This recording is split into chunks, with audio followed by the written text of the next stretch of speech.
এই দেখো এখন ছোলার শাকের রেসিপি বানাবো। আর ছোলার শাক কী দিয়ে বানাবো বলো তো? এখন এখানে একটু আদা কুচি করে দিয়েছে, একটু খাই। আর শাকের মধ্যে একটু ঝাল না দিলে কিন্তু ভালো লাগে না। প্রথমে ভেজে নিব এই চিংড়ি মাছটা, কিন্তু এই দেখো চিংড়ি মাছটা ভাজা ভাজা হয়ে যাবে। আমি এখন দিয়ে দেবো ফোড়ন।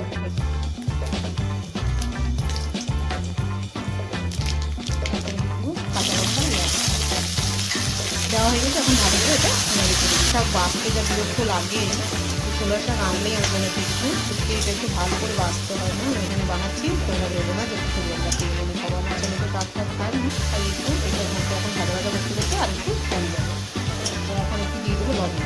লবণটা দিয়ে দেবো।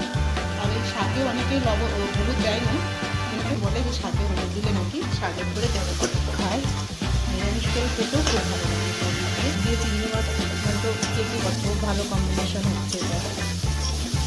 এই দেখো এইগুলো মিলিয়ে রেখেছিলাম, দিয়ে এখন ভালো করে নেড়ে চেড়ে একটু, এই দেখো এখন এটা হয়ে গেছে, এখন আমি নেবো। এই দেখো